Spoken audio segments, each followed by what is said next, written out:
with the best. Purple yellow, purple yellow, purple yellow, purple yellow. The Lakers repeat back-to-back title. Welcome to the Big Baby Jonathan Sports Podcast. Oh, he's smoking hot. The latest Laker news.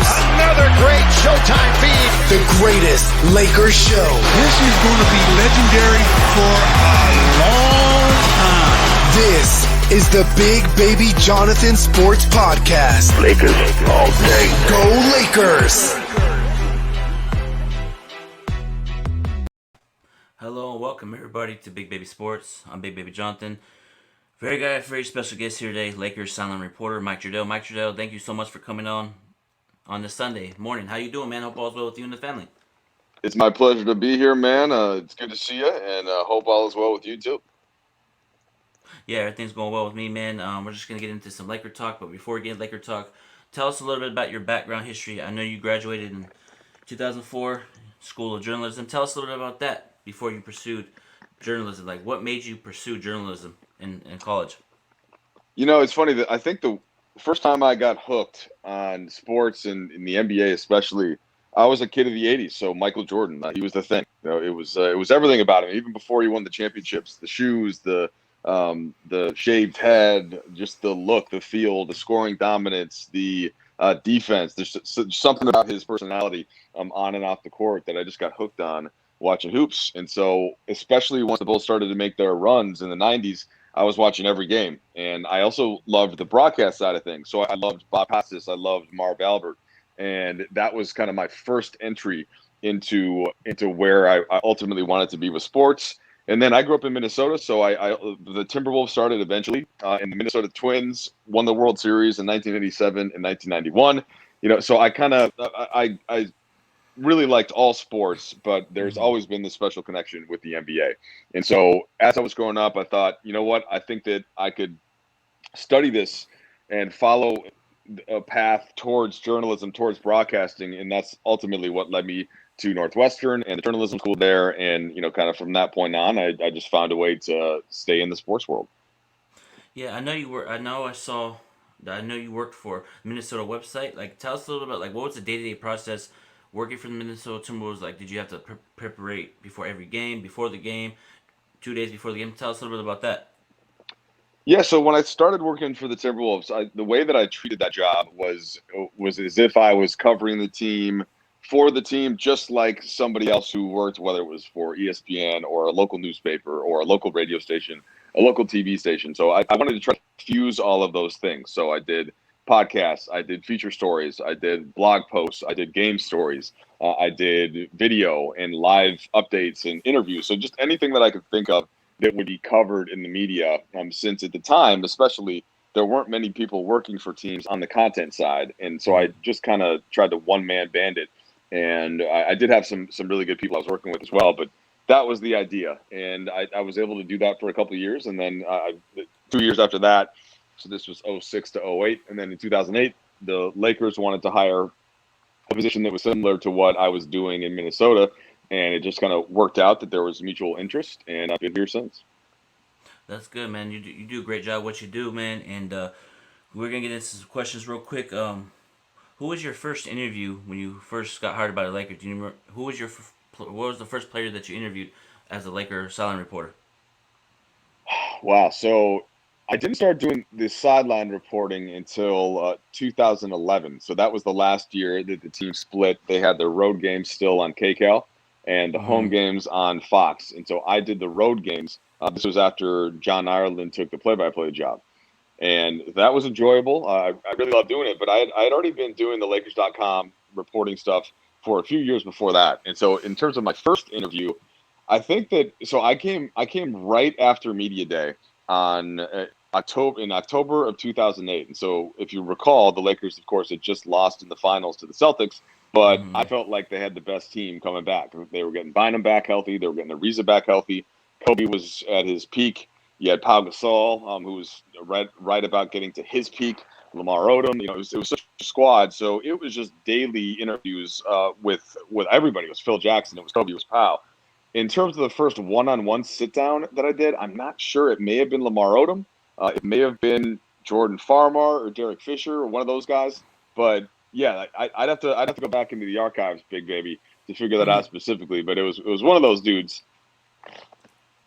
Yeah, that's good, man. I like what you do on the sideline and Spectrum Sportsnet and ESPN and all that good stuff. But now let's get into some Laker talk, man. The Lakers won on Friday night versus Indiana Pacers. Like overall, how do you think this team is going to finish the season, and how do you think that the All Star break in like overall the impact of the Lakers having that All Star break? Do you think it's going to benefit them from taking that like 5 to 6 day break? Yeah, man, I think for sure it's going to be beneficial. And, realistically, for everybody other than LeBron, they got a good 8 days of just Mm-hmm. getting away from the game, getting out of the practice facility, trying to clear their heads. And it depends on which guy it is, right? So Caruso said he just needed 4 to 5 days and then he was kind of ready to go. And then there were other guys that probably needed that full time. We know that LeBron had the All-Star game, and it wasn't as big of an ask as usual, but he still had to fly across the country. He still had to get his body at least ready to start the Mm-hmm. game and to play 12 minutes at that pace. So he didn't get as much of a break. But I do think that you saw a bit better in terms of energy when they came out against Indiana. But Indiana had really good energy too, and that's the thing you always have to remember, that sometimes it's good for a team to get a break, but if the other teams are as well, they're always going to give the Lakers their best shot. And that to me is kind of what happened. You saw Indiana come out and play really well. And in fact, Big Baby, last night, Indiana went into Phoenix, who's been winning a ton of games lately. So that team I think is playing a little better. They just got Karis LeVert back, and I'll kind of, long story longer, to get into what I think is going to happen for the Lakers. They just need to keep treading water here. The schedule isn't as difficult in March as it's going to be moving forward. Gasol's still out. AD is going to still be out for at least 2 weeks. Caruso, we know, is going to be, well, I guess we don't know for sure, but we're assuming, Big Baby, that he's going to be out the next game. Just thinking about being in the concussion protocol. Hopefully he comes. Hopefully he's good. Hopefully he's fine. We're certainly wishing him the best. But they're shorthanded, right? So they need to use that depth. They need to have other guys step up in the way that Kyle Kuzma did against the Pacers, and they should be just fine if they do that. Yeah, most definitely, man. Lakers. What I do you think, saw though? that What do game you think, Big Baby? What do you think? What do you think? overall about the team. Yeah, what are you Overall about expecting? I expect Lakers to come out like they normally do, play with that passion, hustle, grit, grind. I love the energy, what they did against Indiana. They turned it up defensively, offensively. And I expect Lakers to repeat as champions. In my personal opinion, we got to put in the Lakers got to go out there, put in hard work, and I expect them to. And LeBron's playing at the highest level. I feel like, in my personal opinion, he's the favorite to win MVP. And what he's able to Yeah, do at agreed. this age, Yep, playing. And he only missed one game. The game against Sacramento. So it's just that's right. really really cool to see LeBron doing this thing. AD's gonna come back, do his thing, because AD, we need a healthy Anthony Davis. We need 110% Anthony Davis, because Anthony Davis defense and offense works well with LeBron. I'm very excited to see Anthony Davis back. I'm also excited to see the team just get a little bit more healthier for the playoff push. For sure. For sure. Yeah, man. It makes a lot of sense, and that health is always going to be important. Like, there aren't that many teams in NBA history that have won the title that have had a key player injured. It just doesn't happen, right? Because the next team always is always there, is always ready to take advantage, to capitalize. So getting him particularly back is going to be a major, major key as they try to make a run here. Yeah, and speaking of Anthony Davis, man, what do you see from him from the bubble till now? Do you think it's the NBA Finals championship, a little bit of a hangover kind of? What do you see from a different Anthony Davis this season to last season? Yeah, I think it's really as simple as what you just said. I think that he was just tired, like all these guys. And maybe the difference is, from somebody like AD and LeBron, is that LeBron has been through going to the finals and then having to get himself ready for that next season again. And AD just hadn't been through it.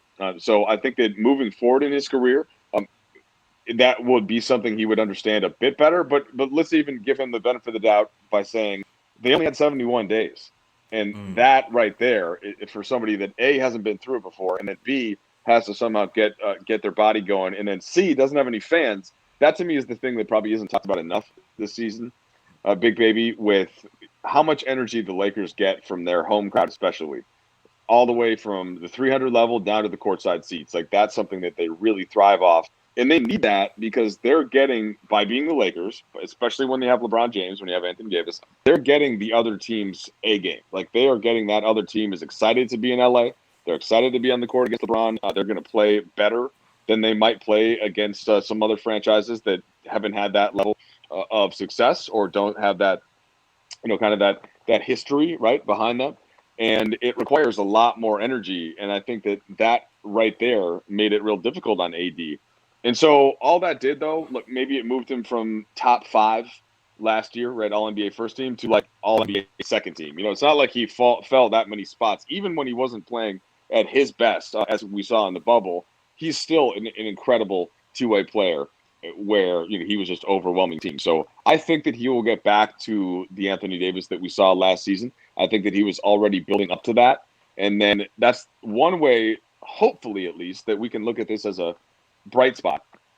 If AD does indeed get fully healthy, which we expect him to, that he's had a month or so to get the rest of his body right as well. He's had that extra, I don't want to call it rest because he's been working. He's been lifting, he's been trying to get conditioned, but I do think that hopefully is something that can help him moving forward. Yeah, man, because Anthony Davis is a talented player. I like his game, his post-up, his mid-range jumper, his defense, man. His defense is really good because he can guard like a Jokic versus Denver, guard Kevin Durant, because we're potentially going to be playing them in the finals and some other teams down the road. But Anthony Davis' defense, man, is really great. I feel like he should have won Defensive Player of the Year last year, in my personal opinion, but it is what it is. And actually, I feel like that motivated Anthony Davis. LeBron not winning MVP last season and Anthony Davis not winning any awards. And then he's like, okay, I'm not going to win any awards. I'm going to show you in the playoffs. I'm going to turn up. So that's what he did. That's how I feel like Anthony Davis took that approach. He didn't win any Defensive Player of the Year. And he looked at it, okay, you want to win Defensive Player? It's all good. I'll just win the championship. You know what I mean? He took that Kobe Bryant mentality. You know what I mean? Yeah, I agree with you. I do. I think that all year long, LeBron and AD, because they were in the, everybody was mentioning them for those awards even before the season started. I think that they had the big goal of winning the title, but you can't, you're not lying. There's something about watching somebody else, and in this case, a great player in Giannis, right? There's no, I'm not complaining that Giannis won both. I do think that LeBron and AD had a better overall seasons, including what they did for the team and what the likely outcome of the season was. And sure, you could say that Giannis didn't have as much help since he didn't have number 2 like AD in LeBron's case. But where he really ended up winning those awards was the defensive metrics and the advanced stats and the efficiency rating. And like that stuff to me was a bit more of a beneficiary, or was a bit more of a benefit from Milwaukee because they were able to beat so many Eastern Conference teams by a lot. And when you're winning games against the Knicks last year or the Cavs last year by 20, 30 points, that was, I thought, what would ultimately push that net rating. And Giannis does get some credit for it, too, because he plays so hard every night that he's maximizing what that score differential is going to be. Meanwhile, with the Lakers, I think what they were doing was ensuring that they were winning games, but they weren't always going to have the throttle down in the fourth quarter because they knew that they were going to need some of that once they got to the postseason. And by the time Milwaukee got to the postseason, they didn't really have that extra gear to go to. And I think that's part of why Miami beat them. Well, the Lakers did. The Lakers did have that extra gear because LeBron and AD had been, I thought, just a bit more effectively managing the regular season. And that's the kind of thing that I think should get counted in an MVP debate, in a Defensive Player of the Year debate. Because even though people want to say that it's about that regular season alone, I don't quite subscribe to that, Big Baby. I think that the whole point of basketball is to win the title. And so the regular season is preparation for the postseason. And if you are taking a bit off of your regular season numbers, whether it's minutes or production, but it's something that you then prove in the postseason was for a purpose, that should be counted in for that type of thing. And that's just my take, at least. I know that's not how we vote on these things, but that's the way that I look at it. How about you? Yeah, 100% agree with you, man. Just like you said, regular season is preparation for the playoffs. Just like we see these teams around the NBA. Clippers, they're having great seasons, and then once they get to the playoffs, they don't know how to execute. Just like a couple years ago, Atlanta Hawks had Joe Johnson, Josh Smith, Al Horford, number 1 seed, got bounced out in the first round. So you have to prepare, execute in the playoffs, not the regulars. You can have the best record in the whole NBA season in history, get to the playoffs and lose. So no, I just feel like Lakers had more experience than any team last season, and I feel like those 8 games in the bubble really helped the Lakers, really get to where they need to get to win the championship. That's how I feel, because they didn't have any fans. And I know that a lot of Laker fans were upset, like, oh, we might not win a championship. And I said, I'm actually glad that the Lakers are going through the rough stretch in the bubble, those 8 games, so we can learn, pick up off of it, and keep it pushing in the playoffs. And that's what we did.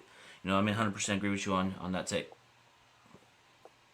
Yeah, the only reason they struggled in those 8 seeding games is because they had the number 1 seed locked up and they didn't have to win it, and so they were using them as preseason. And I think that the rest of the folks in the bubble, for the most part, not every team, but many teams in the bubble, either had to win those games or were really, really needed to secure their position in terms of seeding and such. So that was to me what happened. And then look, the Lakers had one rough game from a shooting perspective to start against Portland, and then they were off to the races. And the defense, by the way, was there from the start of that series. So yeah, that's what happened. I thought last year in the bubble as well.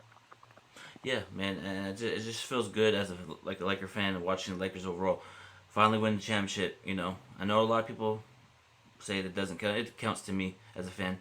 Since 2010, all those bad seasons that we went through with all the players that we had, and we finally won. It feels good, and we won it in crazy 2020, man, with Kobe passing, the pandemic, all that.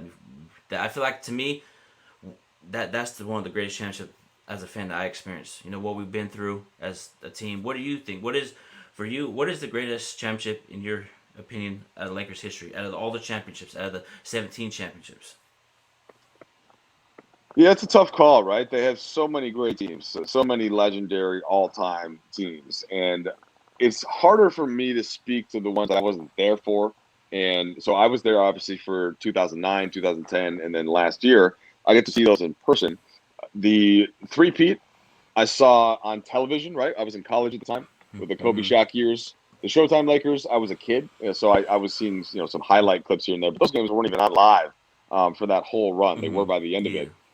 And then, of course, you had the Jerry West, Wilt, Gail Goodrich year, and like that team and the winning streak, and finally getting over the hump after so many years of not being able to clinch it in Los Angeles. If I've asked this question before, though, to some people that would know even better than me, Michael Thompson, Stu Lamford, those guys that have been there for the whole time, and I think that it comes down to a debate between the best Showtime team, which some take your pick. Some say 86, some say 80, or I guess 86, 87 season, 87, 88. Take your pick between those two. And then the 2001 squad that went 15-1 in the postseason. And while I think that, the Kobe and Shaq run of dominance, like that 15-1, only losing the one game to Allen Iverson in game 1 with a Ty Lue step over, it's tough to go to take to think of a more impressive postseason run than 15-1, except that you consider that Showtime team and just, Magic at his peak, Kareem still close to it, Big Game James, all of the great role players. I might lean very slightly towards the best Showtime team. I think they were helped by fewer teams in the league, right? There was some more centralized talent, and they just, like, the Kobe Shaq Lakers, as great as they were, that was, I thought, more a testament to just Kobe and Shaq being completely indestructible as the duo, and then they had the whole supporting cast, whereas, like, the number 3 player on the Showtime Lakers, being James Worthy, like, that's pretty ridiculous, like having a number 1 pick as your third best player, and then, again, I mentioned all of the rest of those vets. So it's a debate, though, Jonathan, that could be had for a long time. I think that last year's team and this year's as well, like, we have to see what happens, right? We have to see, is this going to be a run? Is it going to be, are they going to be able to repeat? Is it possible somehow that they three-peat? Like, we don't, since we don't know that yet, I can't quite rank them historically. But I will agree with what you said about it 100% counting.